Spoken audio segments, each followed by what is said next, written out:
Desde ayer iniciamos, desde ayer oramos y oramos los que estábamos y los que no estamos, porque la iglesia es una.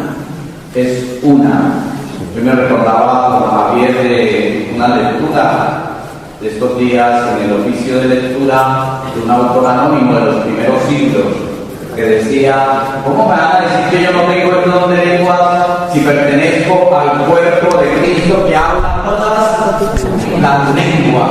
Entonces todos vivimos esa experiencia del don de lenguas. Y con ese sentimiento de orar los unos por los otros, recordaba también, yo creo que ustedes lo escucharon, unas palabras del Papa Francisco que envió a unas comunidades evangélicas protestantes de los Estados Unidos.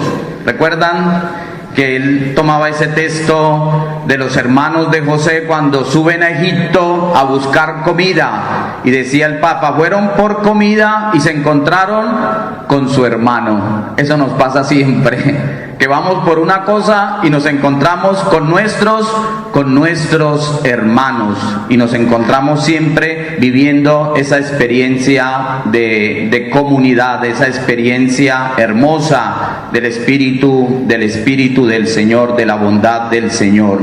Me pidieron que esta enseñanza pues la centrara precisamente en el Evangelio de San Juan, en el capítulo 17, 21. Me corrigen. Para que todos siguen para que el mon creyí. Así es, más o menos, así es. Se entendió. Que todos sean uno para que el mundo crea. Que todos sean uno para que el mundo crea. Y si se dan cuenta que estas últimas semanas hemos estado escuchando en la lectura continua de la Eucaristía precisamente ese texto. Está dentro de lo que se llaman los discursos de despedida.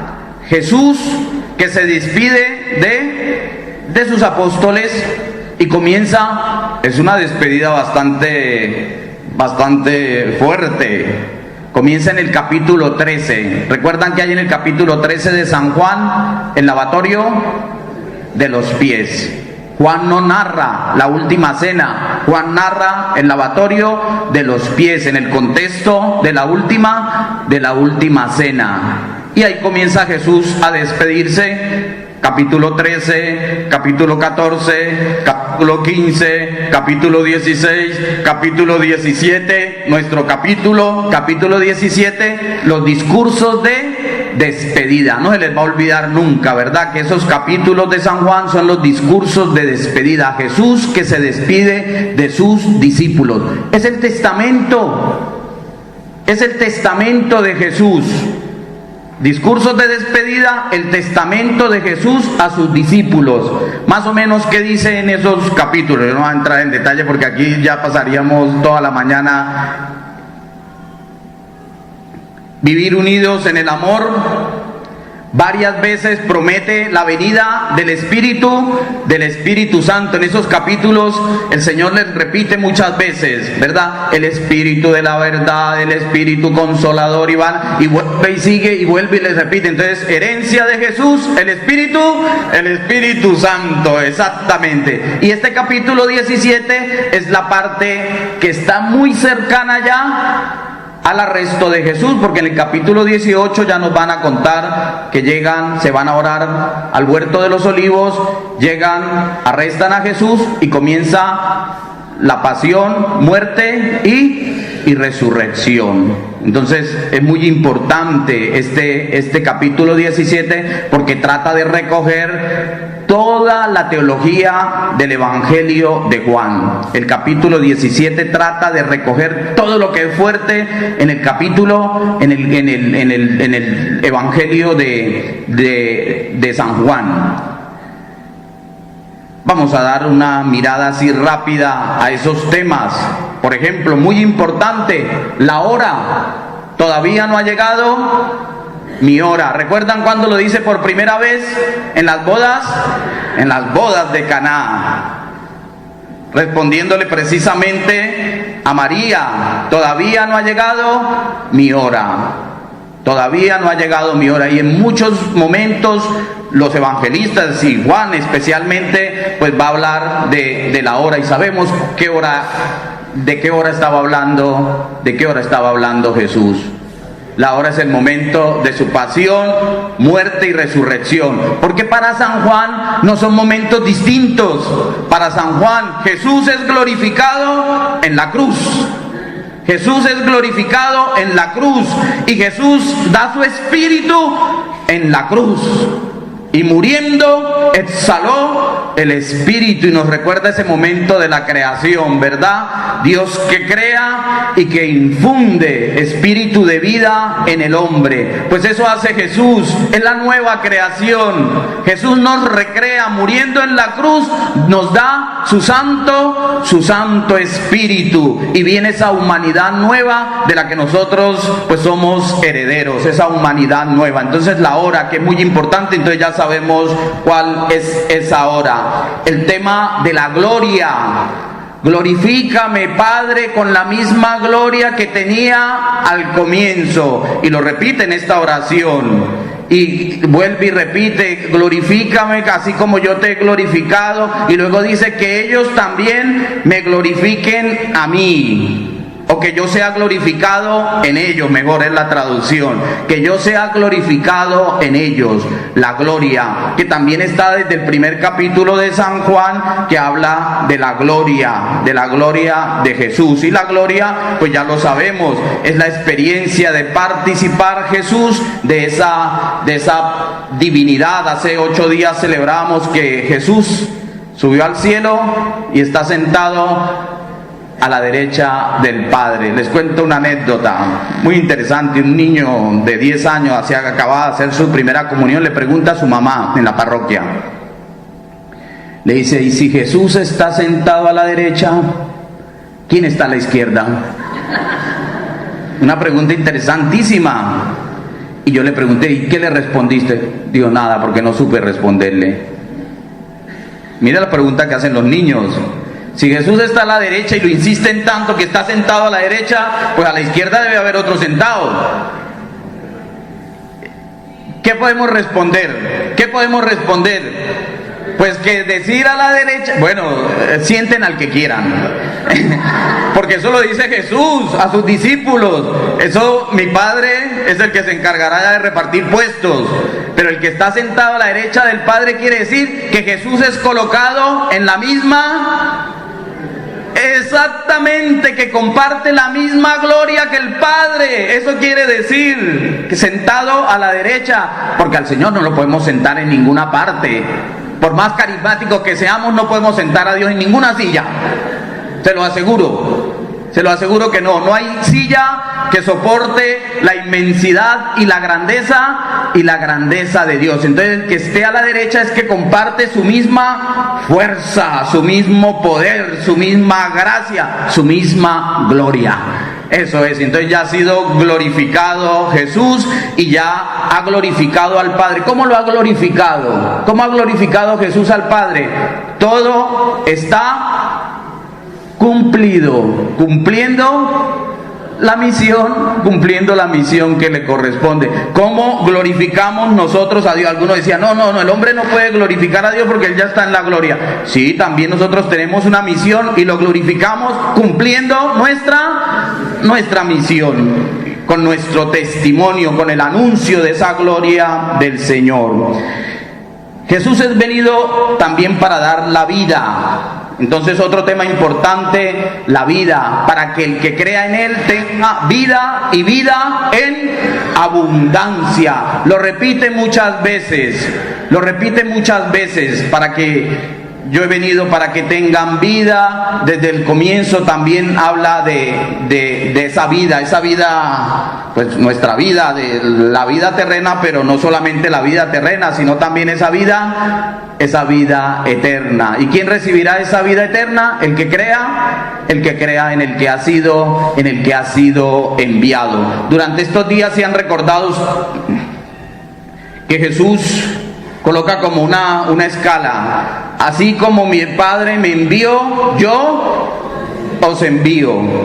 Después más adelante dice, así como mi Padre me ama, yo los amo. Y luego va bajando, ¿verdad? Luego siempre hace el proceso del Padre, el Hijo y la Iglesia. Y después también al contrario, también dice entonces, y siempre, así como somos uno, el Padre y yo, que ustedes sean uno. Eso es importantísimo, pero va siempre en esa misma línea de la misión cumplida.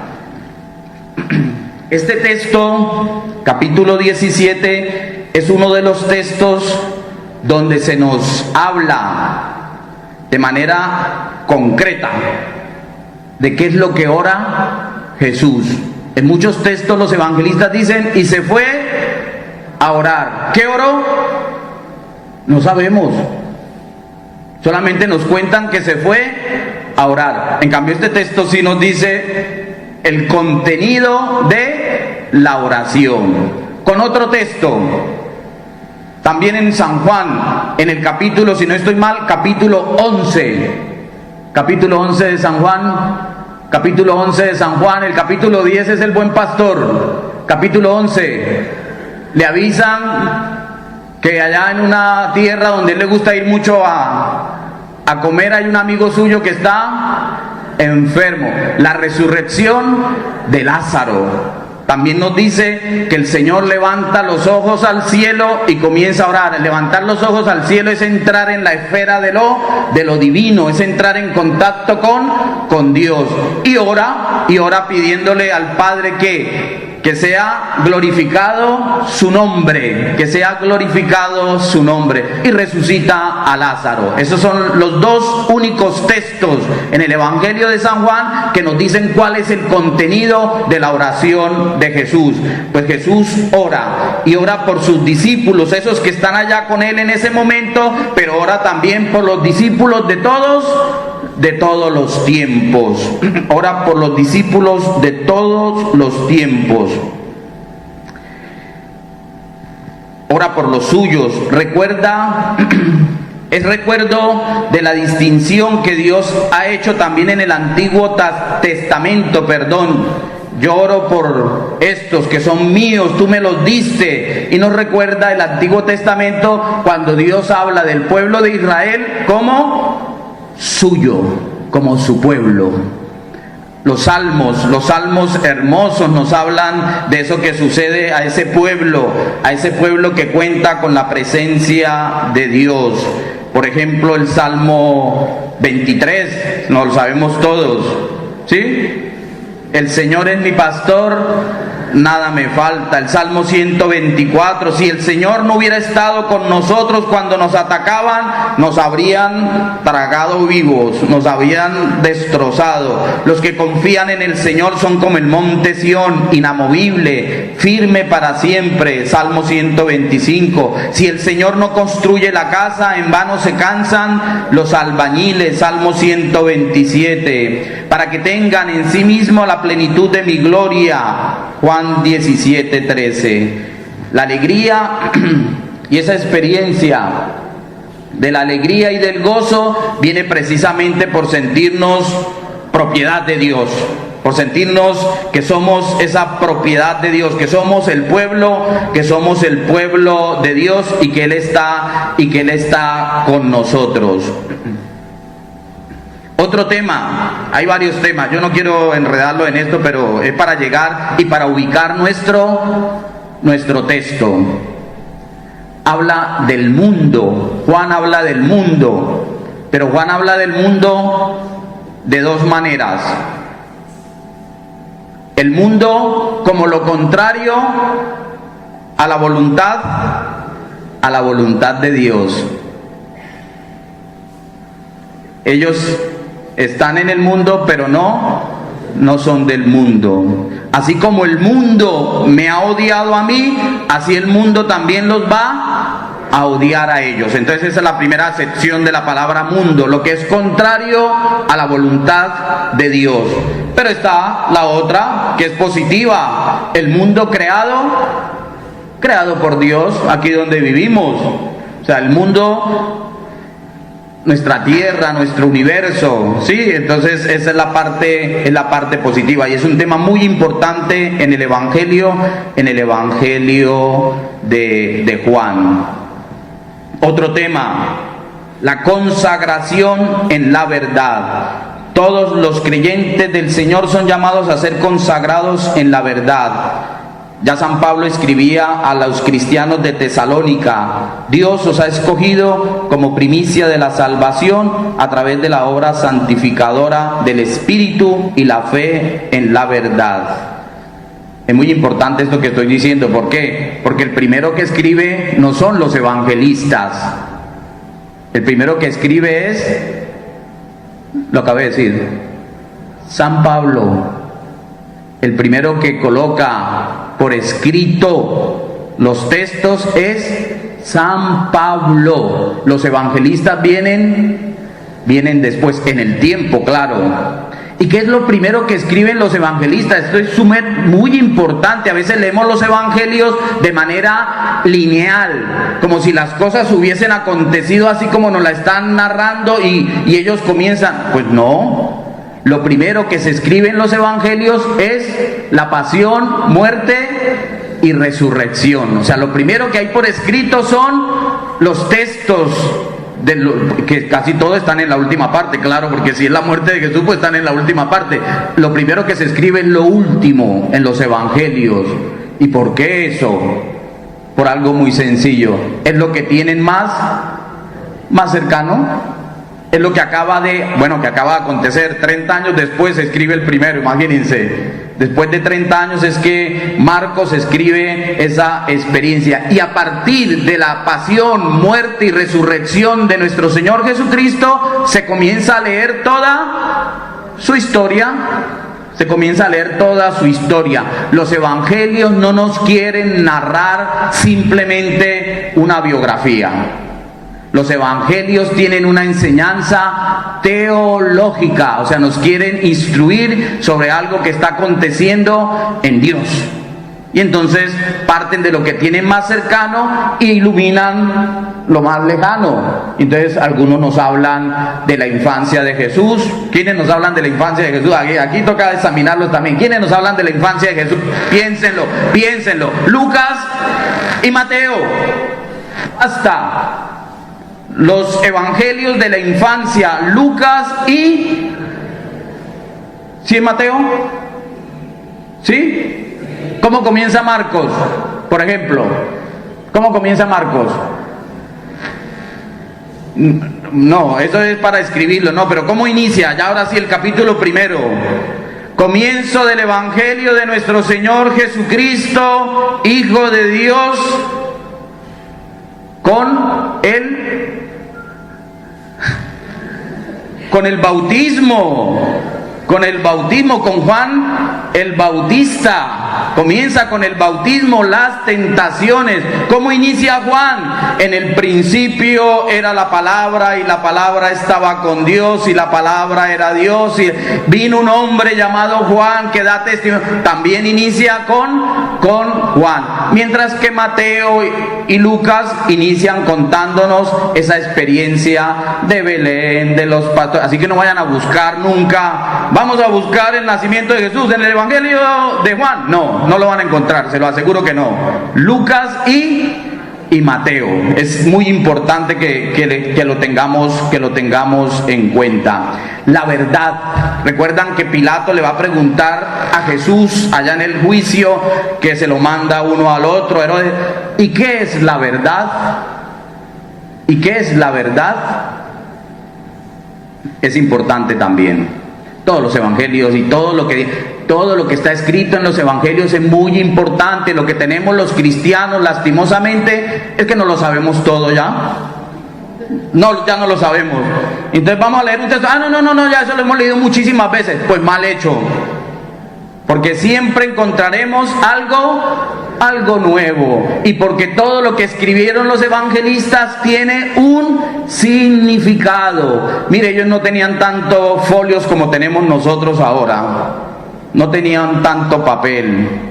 Escribían en pergaminos o en cueros de animales y costaba muchísimo, y entonces aprovechaban lo que tenían, no desperdiciaban tantos folios como nosotros, tanto papel, y entonces pegaban las palabras, escribían por todo lado porque tenían que aprovechar. Y entonces si uno va a aprovechar una hojita, le dicen escriba en este pedacito de papel, pues uno escribe lo que es muy importante, claro, uno escribe lo que es muy importante, y eso le pasa a los evangelistas.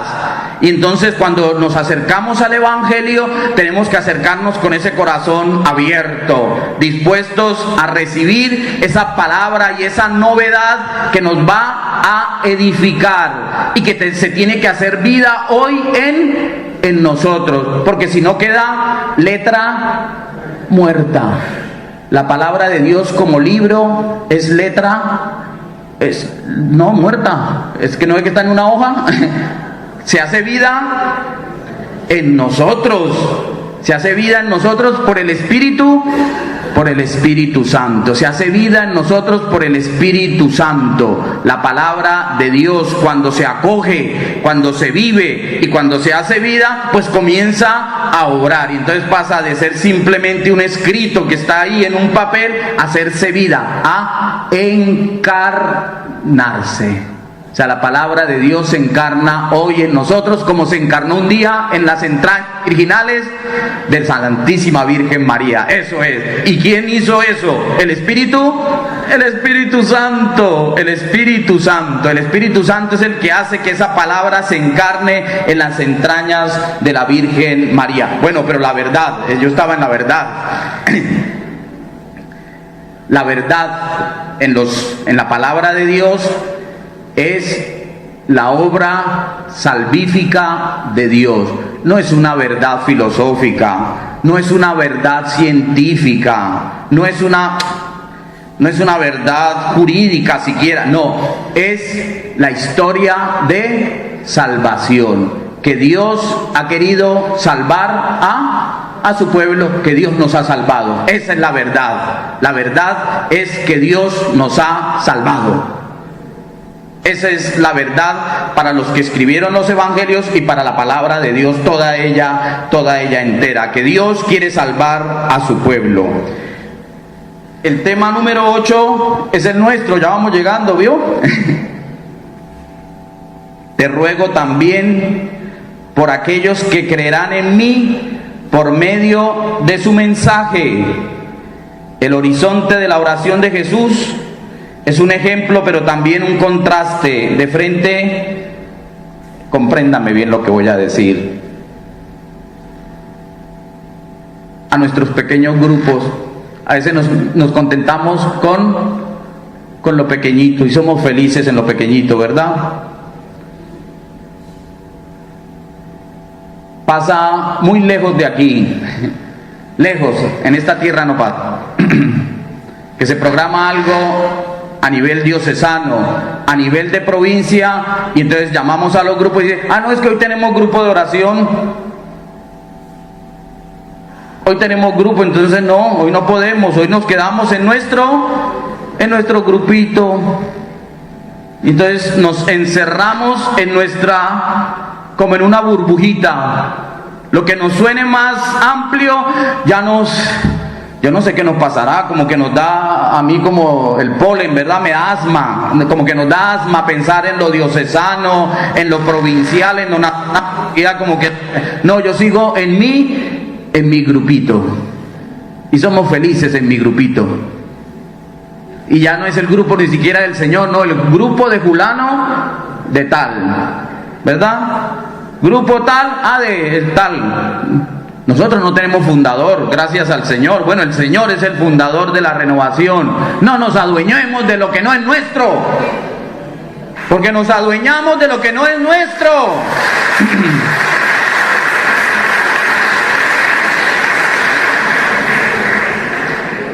Y le ponemos apellido también,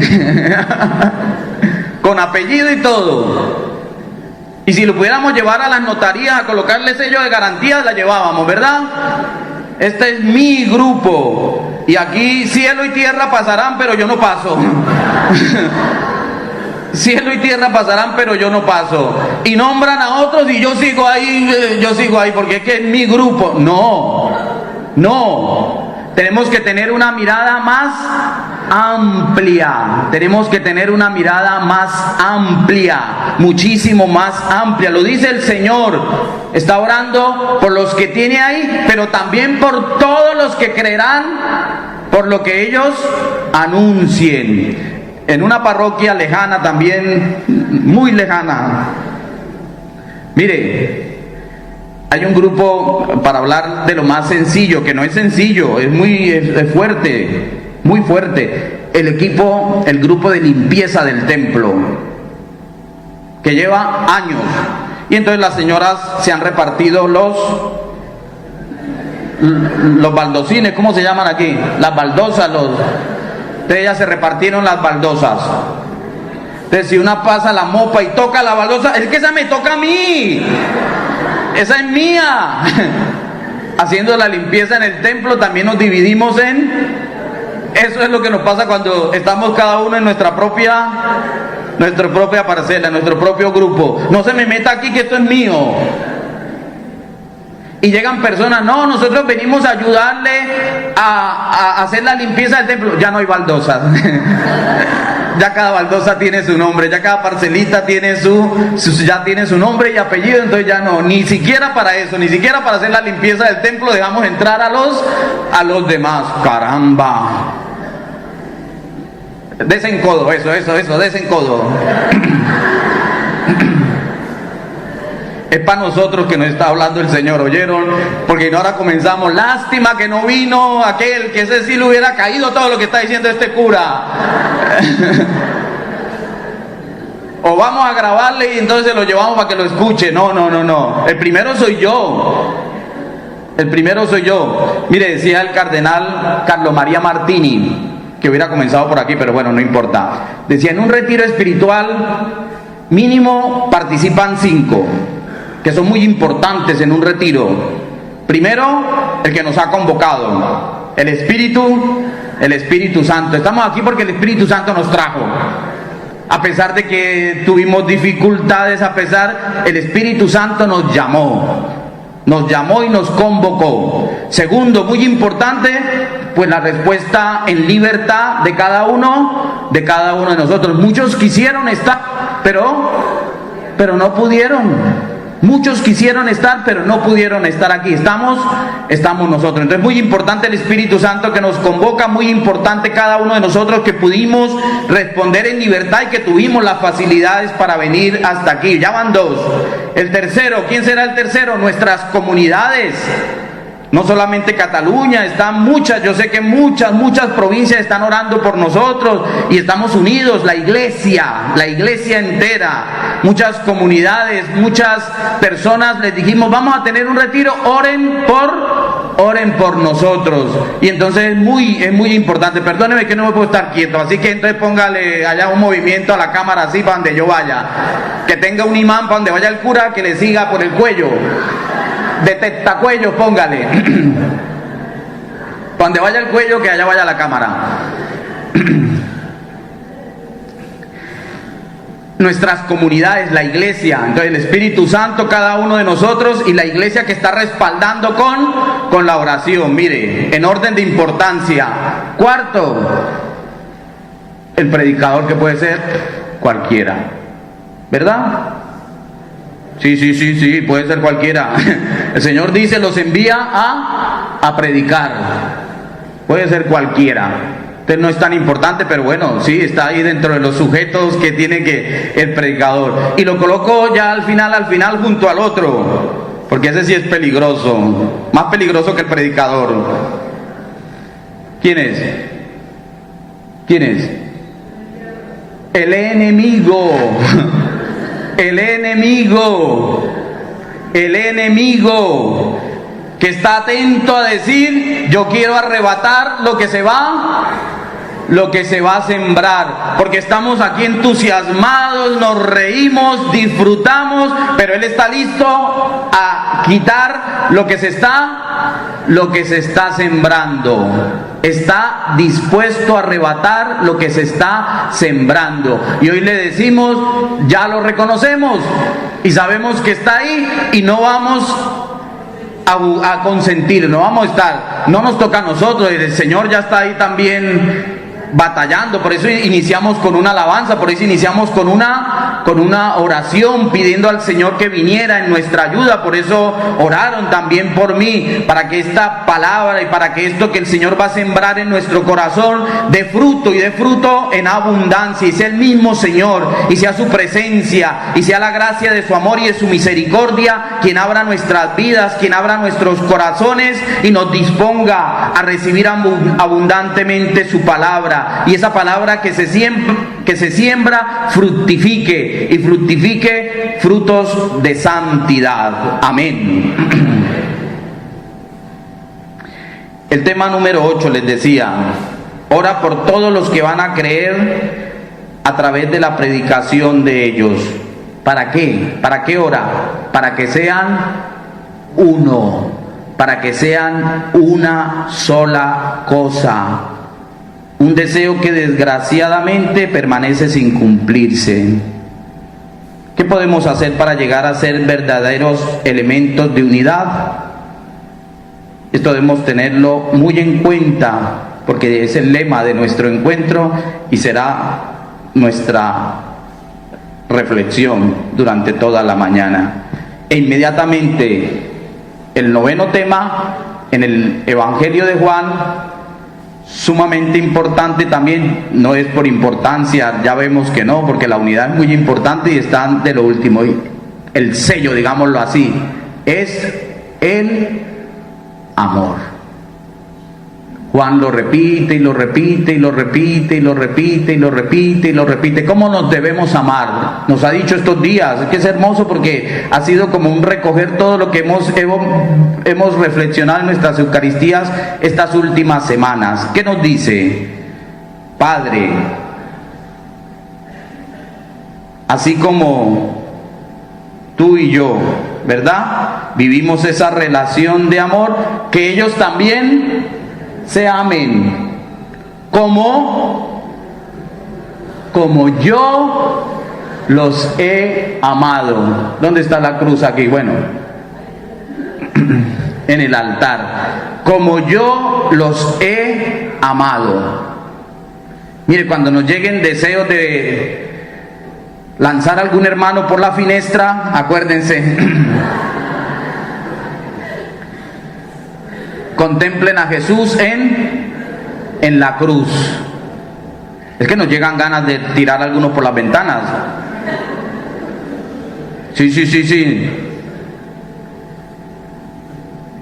Entonces contemplamos a Jesucristo en la cruz y dice: no, Señor, tú estás ahí por mí y por mi hermano, y por todos nosotros. El amor. Y ese amor que tiene que ser entrañable.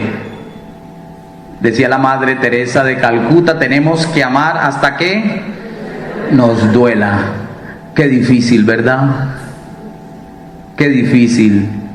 En un mundo que nos quiere todo es light, ¿verdad? Y disfrute, y cualquier cosa que le vaya a hacer así un poquitín de dolor, no, déjelo de lado, porque eso no sirve. Y el Señor nos enseña otra cosa. Me perdonan los servidores. Yo también lo hago. Llegan las dificultades y digo: no, yo voy a renunciar, yo voy a dimitir. Esa es la amenaza siempre. Yo voy a dimitir. Entonces yo les canto: porque estás que te vas y te vas y te vas y no te has ido. Eso toca que les canten. Cuando el servidor les diga, no, es que me voy, cántenle, porque estás que te vas y no te has ido.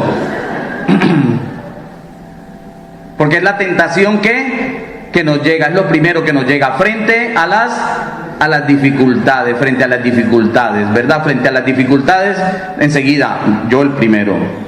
Yo no estoy hablando de nada, no, yo. Llega una dificultad y dice, madre mía, Señor, ¿yo para qué le dije que sí? Yo me voy de aquí.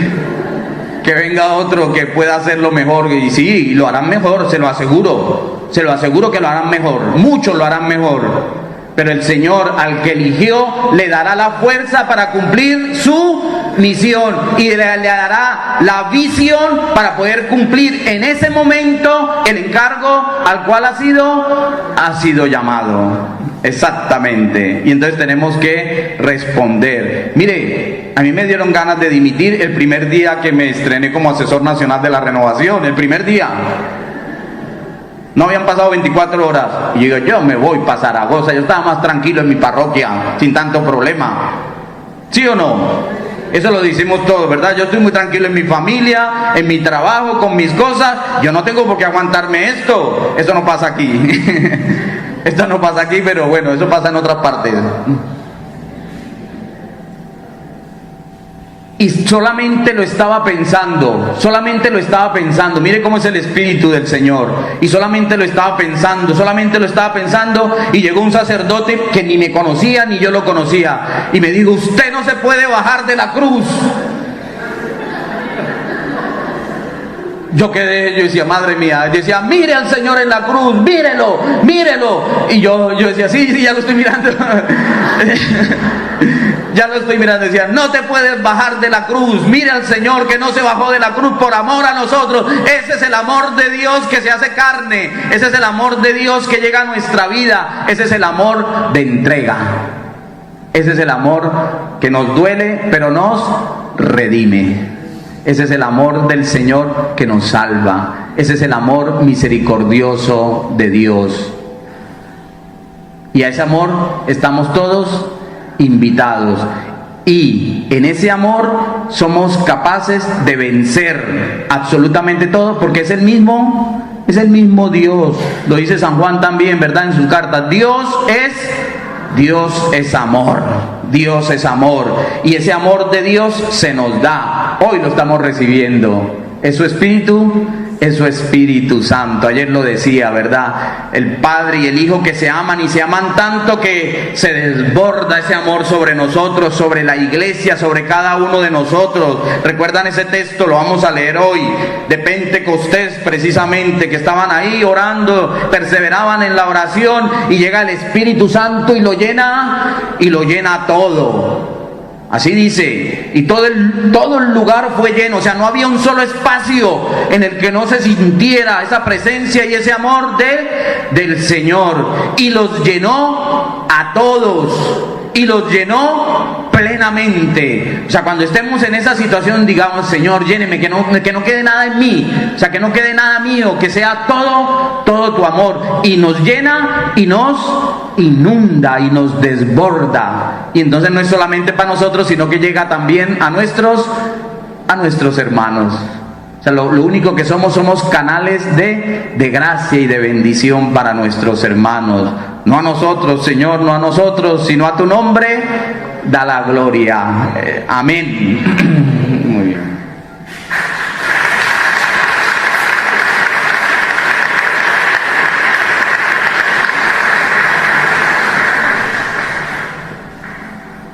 ¿Qué unidad?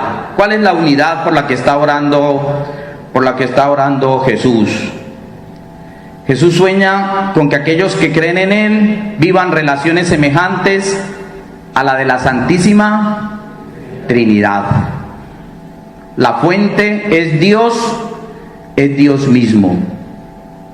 ¿Cómo tenemos que vivir esa unidad? Miremos a Dios, el Padre, el Hijo y el Espíritu Santo. Nos lo enseñaban en catequesis, ¿verdad? 3 personas distintas, un solo Dios verdadero. Porque es que es hermosamente impresionante. No se confunden. se distinguen, pero la distinción no rompe. La distinción no rompe la unidad, la distinción fortalece la unidad. Y entonces la Iglesia nos la define el Concilio Vaticano II como esa experiencia de comunión con Dios y con los hermanos. Fuente, la Trinidad. Culmen de esa unidad, la Trinidad. Hacia allá vamos. O sea, es la fuente de donde emana. Mire, yo siempre les coloco un ejemplo cuando estoy predicando sobre esto en mi comunidad. Yo les digo, mire, si Dios se mira o mira la tierra y se ve Él como en un espejo, ¿qué tiene que ver? A los hermanos unidos, amándose. Si Dios se mira como en un espejo y ve la tierra, nos tiene que ver a nosotros amándonos, pero amándonos así como Él nos ama entrañablemente. Como el amor de una mamá, mamás. A ustedes les pasa, ¿verdad? Que cuando ustedes ven sufrir a vuestros hijos, el dolor lo sienten aquí. En mi tierra decimos, se me hizo un nudo en la boca del estómago. Aquí también, ¿verdad? Otros dicen, hacer de tripas corazón. Exactamente, eso es un amor entrañable. O sea, el amor se siente es aquí, no aquí. Aquí. ¿Por qué? Porque los hijos los tuvieron ahí, por eso sienten ahí, por eso sienten la fuerza ahí. Pues ese es el amor que tenemos que tenernos los unos para con los otros, un amor entrañable, que nos duela el otro, que nos duela el sufrimiento del hermano, que me duela estar separado de mi hermano, que me duela no sentirme unido al otro.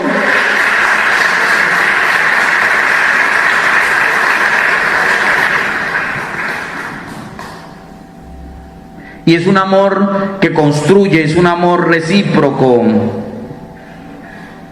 Y es un amor salvador, es un amor que sana, es un amor que salva, porque no destruye.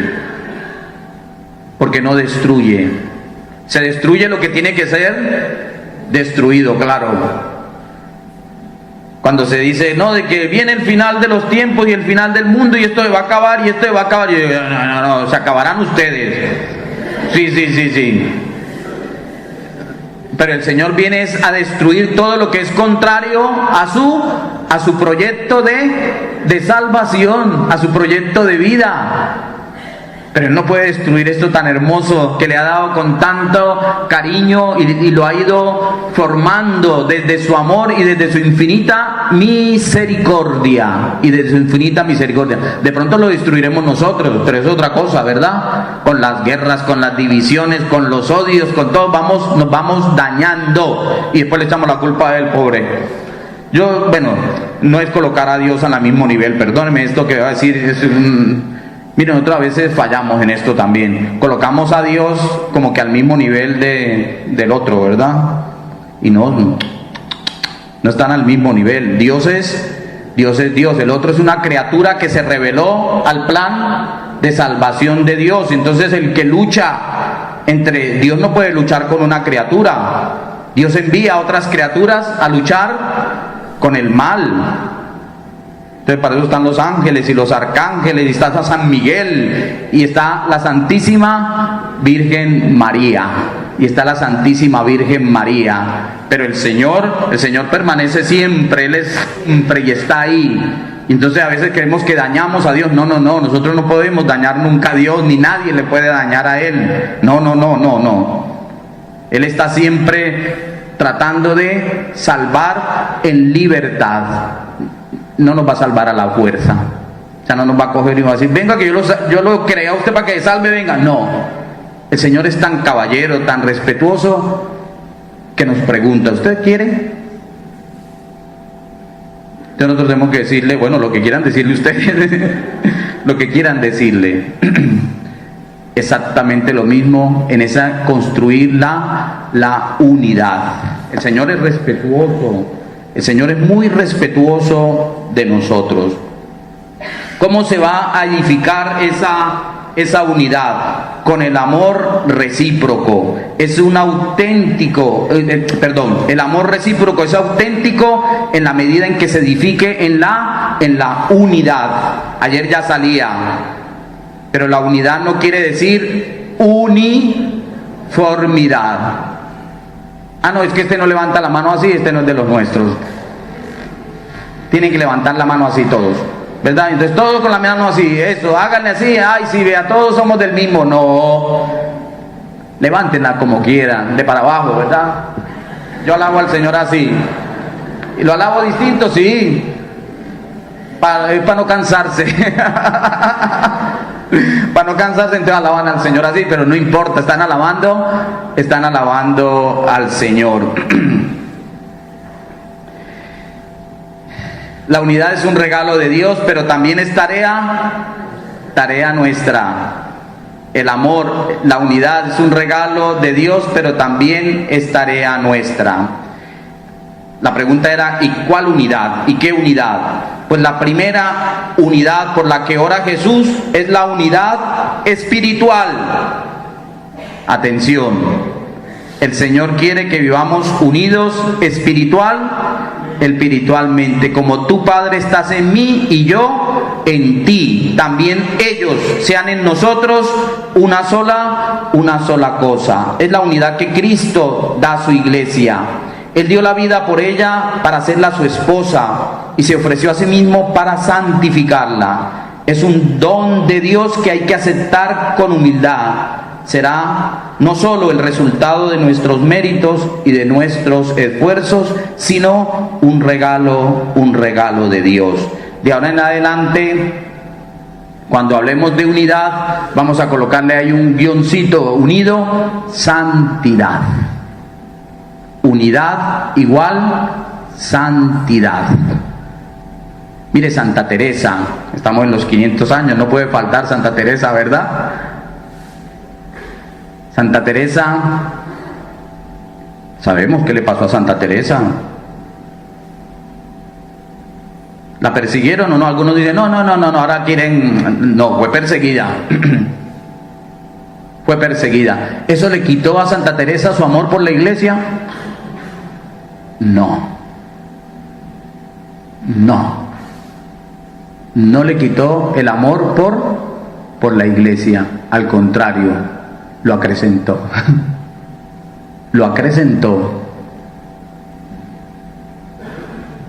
Eso es santidad.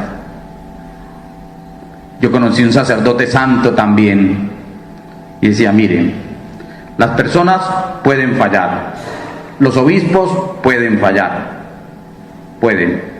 no estoy diciendo que fallen, no, pueden, o por las decisiones o por las formas. Los sacerdotes fallamos, eso no puede, no, fallamos. Los bautizados fallamos,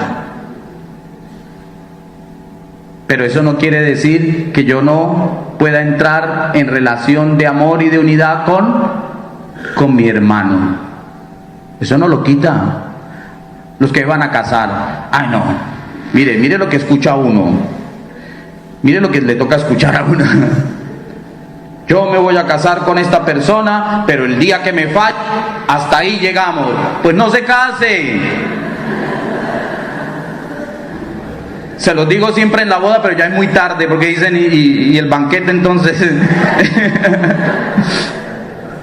¿Por qué? Porque le va a fallar. Porque le va a fallar. Por una u otra. Siempre, porque somos humanos. No busquemos personas perfecticas, porque no existen. Del Papa para abajo. No existen. Ni siquiera los santos que fueron y que son seres humanos, no nacieron santos, se fueron haciendo, o mejor, dejaron que el Señor los fuera haciendo santos. Y muchos cargaron con esas imperfecciones toda la vida, toda la vida. Pero dejaron que el Señor fuera el Señor de sus vidas. Es otra cosa.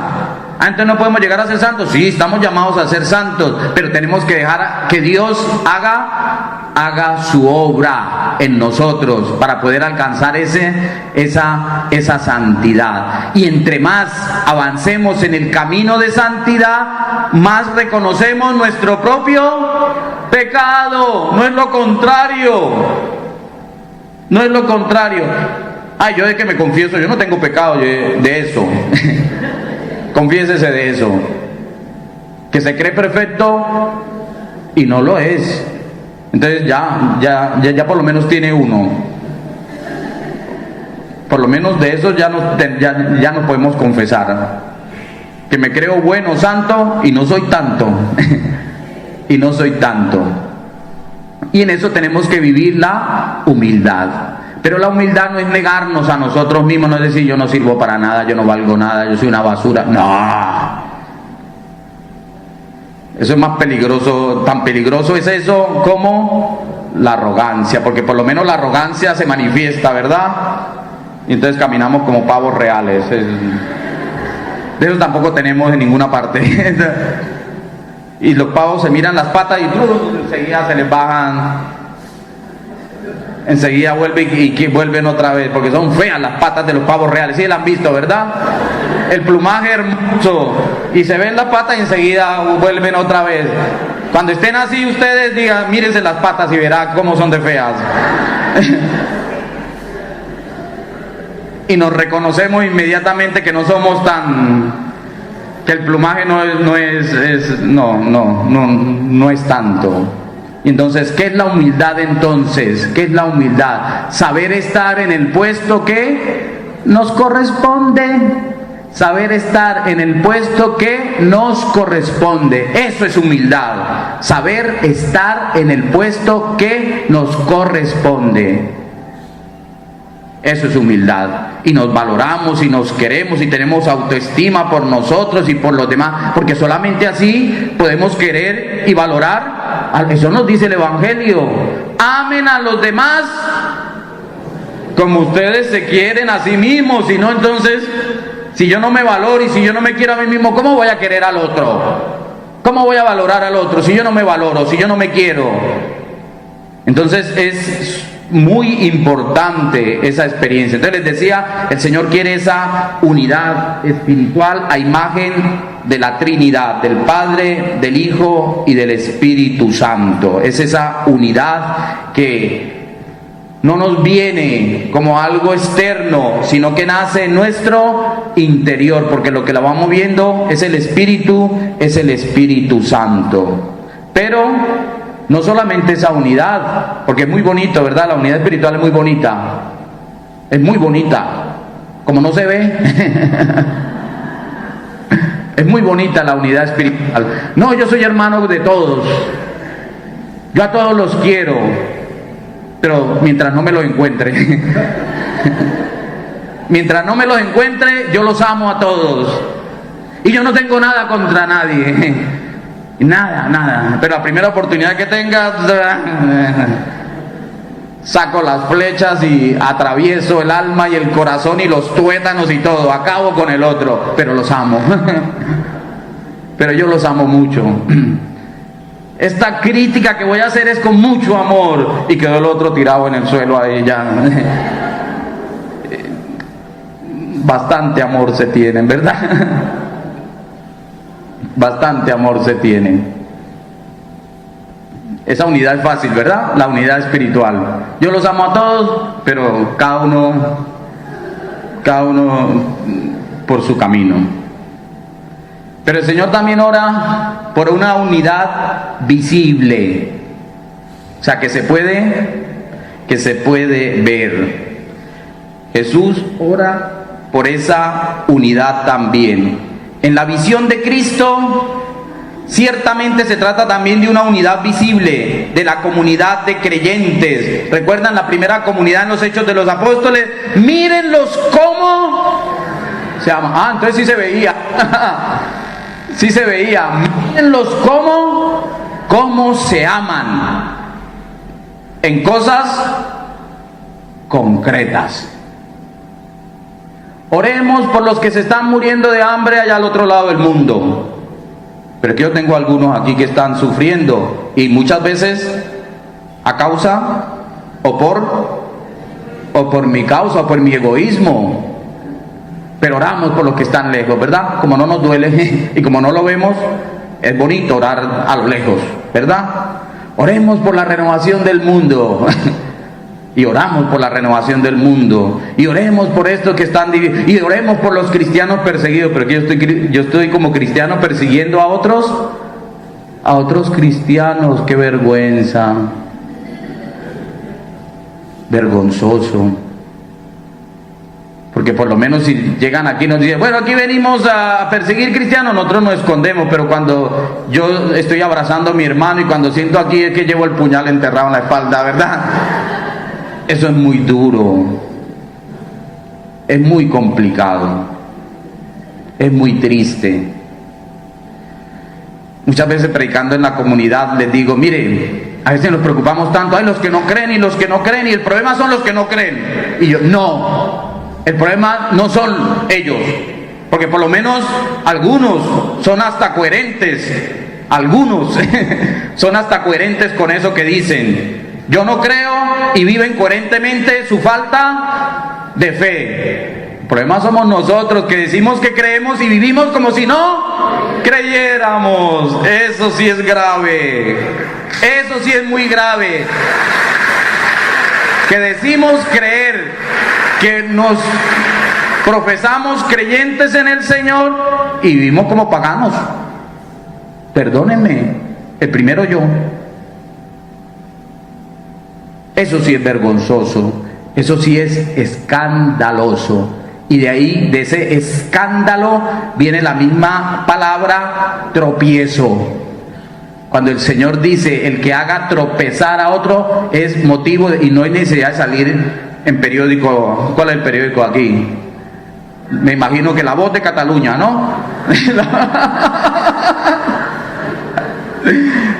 No hay necesidad, no, o sea, no son esos escándalos. Escándalo es hacer tropezar a mi hermano pequeñito en la fe. Hacer que uno, por mi culpa, no sea capaz y no pueda seguir su camino de fe. He sido piedra de tropiezo, y si soy piedra de tropiezo, soy un escándalo. Más le valdría, no que le pusieran un alzacuellos, no, que le amarraran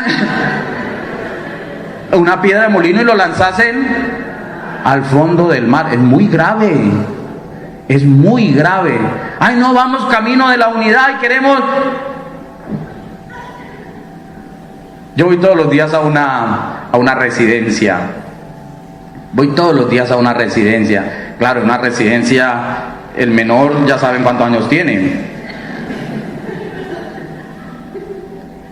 Y entonces van todos con sus caminadores, con sus bastones, y ellas pelean, y ellos pelean mucho, porque se tropiezan en el ascensor con los caminadores, porque están en misa y se le cae el bastón a alguno y se miran mal todos, a ver a quién fue que les hicieron ruido y todo, y miran mal. Y yo les digo, no sean tropiezo para el otro. O sea, ¿por qué? Porque estamos en las mismas condiciones. No es que yo también voy con mi tacataca, ¿verdad? Con mi tiki, yo también voy en las mismas. Entonces yo también un día puedo ser obstáculo para el otro. Y un día también el bastón se me puede caer y no pasa nada. Y no pasa nada. Así, esa unidad visible es la que tenemos que dejar que el Señor vaya haciendo con nosotros y en nosotros. Y en su iglesia, en toda la iglesia, porque no somos solamente una corriente de gracia para nosotros mismos, somos una corriente de gracia para la iglesia. Pero más concreto aún, más concreto, unidos en la palabra de Dios, tenemos la misma palabra en todo el mundo, tenemos la misma palabra de Dios, tenemos los mismos sacramentos, y eso es visible. Sacramento significa signo, y un signo se ve. y es palpable, celebramos la misma Eucaristía. ¡Qué antitestimonio tan grande! Mire, cuando San Pablo, atención, esto es de lo más hermoso, atención, cuando San Pablo dice, ¿recuerdan cuando habla sobre la Eucaristía? Corintios, ahora se me escapa el capítulo que habla sobre la Eucaristía. Bueno, San Pablo en la carta a los Corintios dice, miren, no llamen a esto cena del Señor, porque esto es escandaloso. ¿Qué pasaba? Pues que las Eucaristías al comienzo, cuando el tiempo de San Pablo, no eran como nuestra Eucaristía. ¿Cómo son nuestra Eucaristía? Ya lleva 20 minutos este cura y nada que calla. Y si pasa 31 minutos, ya muy larga la misa el domingo. Madre mía, yo que venía con el tiempo justo para la misa. Pues no, el día del Señor era el día del Señor, era dedicado al Señor. Pues la comunidad cristiana pasaba todo el día juntos, y como pasaban todo el día juntos, llevaban la comida, pasaban todo el día juntos, escuchaban a los apóstoles. No podían decir, y como digo San Juan, no lo podían decir. ¿Por qué? Porque no estaba escrito. ¿Cómo lo hacían? Con los testimonios. Los que vivieron esa experiencia del encuentro con Jesús, pues lo contaban. Ay, yo me acuerdo allá cuando el Señor curó a uno, y entonces cuando uno no tiene algo escrito, ya llamemos a alguno que dé el testimonio aquí a ver cuánto nos tiene. Pues eso pasaba también en la primera comunidad cristiana, que las personas estaban tan emocionadas que querían hablar del Señor, pues que se extendían, y los apóstoles hablaban, y hablaba San Pablo, y todos querían hablar, y llegaba el momento de la comida, y habían unos que tenían mucho, o sea, tenían, y entonces llevaban, aquí ¿qué se come? Así bueno, algo bueno, de aquí típico, pero fuerte así. ¿Ternasco se come aquí también? No, eso es en Aragón. También se come ternasco, bueno, ternasco. Entonces llevaban medio ternasco, llevaban bastante, y comenzaban a comer, y vino de Cariñena. Y como era bastante ternasco, pues 2 botellas de vino. Pues claro, después de comerse ese ternasco con la barriga así y 2 botellas de vino, imaginen cómo quedaban. Pero había otros que no tenían nada. ¿Y qué les tocaba a esos pobres? Chuparse el dedito. Y los otros llenos y eructaban. Y los demás con la barriguita vacía. Ahí es donde San Pablo dice, esto es un escándalo. No coman indignamente la cena del Señor, porque mientras algunos comen y se emborrachan y les sobra y esto, y uno está pasando necesidad, ahí en el mismo sitio, ustedes no digan que vienen a celebrar la cena del Señor, que es unidad. Por eso les decía que es vergonzoso celebrar la Eucaristía cuando nuestros corazones están divididos. El que celebra un sacramento se convierte en sacramento. El que celebra un sacramento se convierte en sacramento. El que celebra un sacramento se convierte en sacramento. Si recibimos la común unión con el Señor, tenemos que ser comunión para los hermanos. Amén. Comemos el mismo cuerpo, bebemos la misma sangre, y el Señor nos une en el amor. Hacer otra cosa distinta a lo que recibimos en la comunión es una vergüenza. Hacer lo contrario a lo que recibimos en la comunión es un antitestimonio. Hacer lo contrario a lo que recibimos en la comunión es motivo de escándalo para los demás, y ninguno va a creer, y ninguno nos va a seguir, y ninguno va a creer en nuestro testimonio, y ninguno va a sentir, mírenlos cómo se aman, ninguno. y comemos indignamente el cuerpo del Señor y no se levanten a comer. Y no se levanten a comer. Porque a veces que veo, ay mira, ya salió esa y está en proceso de separación. A usted no le importa. No se meta en la vida privada de los demás. San Pablo no está hablando de eso. San Pablo no está diciendo eso. Porque como los primeros, después de eso ya entonces los pecados sexuales eran muy graves. Y bueno, son muy graves, yo no lo estoy quitando, por favor. No van a decir, ese cura nos dijo que hiciéramos lo que quieran. No. Todo pecado es grave, claro que sí, porque nos rompe la unidad, claro. Y San Pablo lo va a decir también. El que peca con su cuerpo está contaminando el cuerpo del Señor. O sea, yo no le estoy quitando peso a ningún pecado, pero no estaba hablando solamente eso. Y a veces nos quedamos solamente con eso. Ay, no, yo soy santo, soy bueno porque yo sí vivo en mi hogar y quién sabe cómo vivirá, pero bueno, yo sí.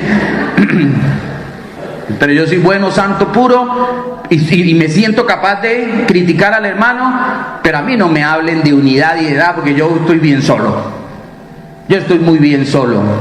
Pues tan grave es eso como lo otro, o más. ¿De acuerdo? ¿Queda claro? El que no esté de acuerdo levante la mano y se va. Mentira.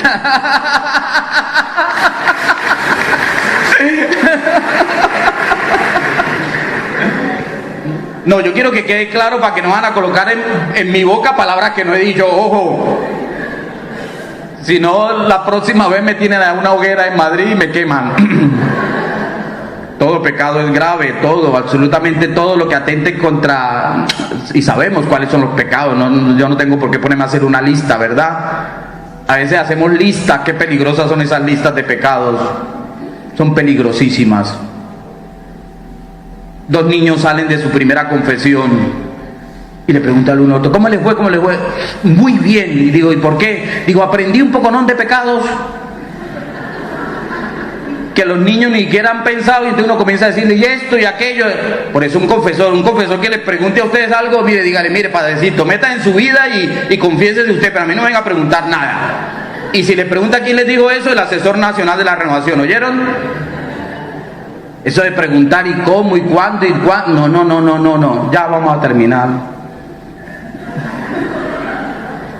Tiene que ser una unidad orgánica. O sea, un organismo vivo. San Pablo lo dice también, ¿verdad? El pie no le puede decir a la cabeza que no la necesita. Un grupo no le puede decir al otro, no, yo estoy muy bien aquí, yo soy autosuficiente. Yo tampoco tenemos aquí. O servidores autosuficientes. ¿Cuáles son los autosuficientes? Tocan la pandereta, la guitarra, la batería, predican la palabra, alaban al Señor, colocan las sillas, montan esto, colocan las flores, recogen la ofrenda, de todo. Eso es un servidor autosuficiente. O sea, se basta a sí mismo. ¿Eso está bien? No, porque hay otros y que lo pueden hacer mejor que él, se lo aseguro, que lo harán mejor. No, pero aquí no hay nadie. No, aquí no hay nadie. Nadie lo puede hacer. No, nadie. Entonces, es el hombre carismán. Carismán, eso sí.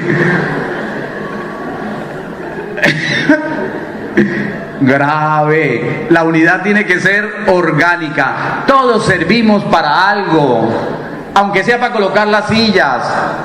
Ay, no, mire, es que siempre la silla ha estado así y hoy las colocaron así y ya está puesta, ¿vio? Por no hacerlo yo. Por no hacerlo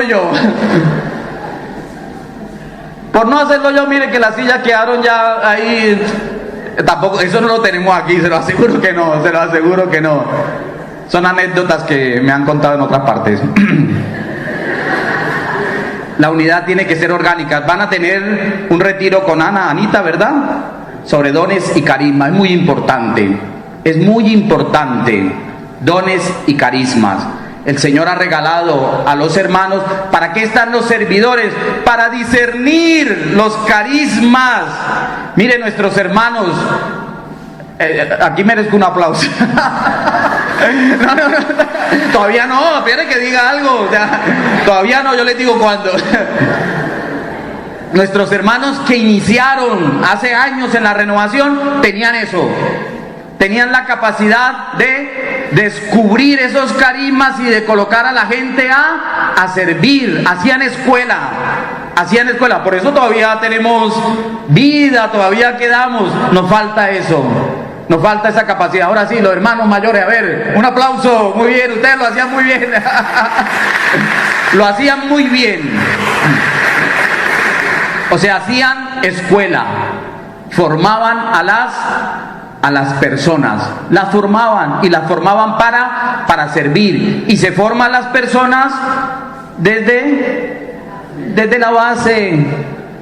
Ay, no, este llegó y tiene muchísima palabra. Venga y nos predica aquí. Entonces comienza a predicar, pero no hizo el proceso. No se tiene que comenzar colocando la silla. Sí. Es la escuela de la humildad. Ay, mire yo, doctor, y mire lo que me toca hacer aquí. Yo tan instruido y tan preparado, y vengo aquí, y este que es un pobre ignorante es el que me va a dar la enseñanza. Aquí está, mírelo. Pues es la escuela de la humildad. Es la escuela de la humildad. Y tenemos que hacerla. Todos tenemos que pasar por ahí. Todos tenemos que pasar por esa escuela. No nos dé miedo. A veces nos cuesta, ¿verdad? Y bueno, yo no voy a criticar a los servidores. Perdónenme si lo que dije antes, no, pero es verdad. A veces nos da miedo decirle a alguno, haga esto, porque enseguida, ¿y usted quién es? Pues es, en el amor de Dios, autoridad. Y es el que tiene la visión del grupo. Y es el que el Señor ha elegido. Y el que manda, aunque mande mal. Sí, y tenemos que ser obedientes a la voz del Señor a través de nuestro hermano. Entonces es una unidad orgánica, una unidad espiritual, una unidad visible, una unidad orgánica y una unidad dinámica que va en crecimiento. Yo tampoco soy de esos que, mira, aquí tenía escrito, algunos dicen, no, pero usted para qué escribe, vaya y lo que el Espíritu le diga. El Espíritu no es un espíritu de desorden. Y el Espíritu sopla cuando nosotros nos hemos dispuesto. Ah, no, este tiene una voz de tarro. Imagine yo en el ministerio de alabanza cantando con semejante voz tan horrorosa. Pues no sirvo. Entonces con caridad me tienen que decir, padrecito, cuando usted cante, pues la voz bajita, porque desentona. Tiene más orejas un ojo. Tiene más orejas un ojo, padre, cállese, ¿sí? Con humildad. Y yo entonces me pongo, no me dejaron cantar con semejante voz que tengo yo. Pues no, tiene una voz horrorosa. ¿Qué podemos hacer? El Señor no te dio el carisma para cantar. Servirás para predicar. Mire, bozarrón para predicar. Pues sí, para eso. Vaya y predique. Vaya. Pero para cantar no. Con humildad. O puede ser que cante muy bien, puede ser que lo haga muy bien, pero como no tenemos banda de músicos, sino ministerio de alabanza. Yo termino aquí, falta, pero en la Eucaristía me escucharán. Vamos a colocarnos de pie, vamos a orar, vamos a decirle al Señor que aquí estamos y que queremos que sea Él con su gracia y con su infinita bondad quien siembre en nuestro corazón eso que hoy ha regalado a través de su palabra. Te alabamos, Señor, y te bendecimos. Aquí estamos como hermanos. Tú nos conoces, Señor. Tú conoces de nuestras vidas. Tú conoces de la vida de nuestros grupos. Tú conoces de la vida de nuestras provincias, de nuestras renovaciones. Aquí estamos como hermanos. Quitémonos etiquetas. Qué hermoso es eso. Somos iguales. Quitémonos etiquetas. Esas etiquetas fuera. Ni los unos ni los otros, no, igualitos, la misma renovación, el mismo espíritu, la misma iglesia, la misma gracia de Dios, la misma misericordia de Dios. Yo he estado varias veces con nuestros hermanos, ¿verdad, Maritza? Y yo les decía, ¿oramos distinto? No oramos distinto. ¿Oramos distintas cosas? No oramos distintas cosas, oramos lo mismo. ¿Es otro el espíritu o cada uno tiene una ala del espíritu? No, es el mismo espíritu completico completico lo tenemos. ¿Hay alguna herejía sobre el Espíritu Santo en alguna de las renovaciones? No, no hay ninguna herejía, no hay ninguna herejía. ¿Y entonces qué nos pasa? ¿Qué nos pasa, Señor? Tú que con tu cruz derrumbaste el muro que los separaba, aquí estamos, Señor, para que seas tú con tu infinita bondad, con tu amor misericordioso, Señor, derrumbando, Señor, tumbando esos muros, esas divisiones, esa historia, Señor, esa historia de pecado y de pecado humano y de pecado que ha destruido la belleza de tu unidad, Señor, esa unidad que tú soñabas y por la cual orabas al Padre. Y hoy estamos aquí, Señor, y te decimos, queremos abrirte nuestro corazón, queremos que seas tú llenando con tu gracia, queremos amarnos, Señor, entrañablemente, que yo vea en el otro a mi hermano, que yo vea en el otro la presencia tuya, Señor, porque tú eres grande y maravilloso, porque tú nos invitas a vivir en la unidad, porque seremos grandes, Señor, y daremos gloria a tu nombre en la medida en que dejemos de lado todos nuestros personalismos, en la medida en que abramos nuestro corazón y pensemos en el bien de la hermosura de tu iglesia, de este cuerpo, Señor, que es un organismo. Hay diversidad, Señor, y gracias a Dios somos diversos, y gracias a Dios pensamos distinto, y gracias a Dios tenemos diversidad de carismas, de dones, pero son para el servicio de la unidad. Hoy queremos que seas tú, Señor, y hoy queremos decirte, sana, Señor, sana las heridas de tu cuerpo, de este tu santo cuerpo, Señor, sana las heridas, Señor, que te hemos hecho y que te hemos causado por las divisiones, sana las heridas que te hemos hecho por los odios, sana las heridas, Señor, que han nacido a través de nuestra historia. Hoy nos colocamos delante tuyo, Señor, y nos arrojamos a tus pies y te decimos, hágase en nosotros tu voluntad, que podamos morir a nosotros, que podamos rendirnos a tu presencia, que podamos estar ahí a tus pies, Señor, y que obres con poder. Hoy te decimos, sí, obra con poder. Hoy te autorizamos, Jesús, para que entres a nuestra vida y hagas tu obra, esa obra que tú quieres hacer, no nosotros, Señor, no es obra de hombres, porque si es obra de hombres esto acabará, pero es obra tuya, es obra de tu Espíritu Santo, espíritu de unidad, espíritu de santidad, espíritu de comunión, espíritu de acogida, espíritu de fraternidad. Amén, amén, amén.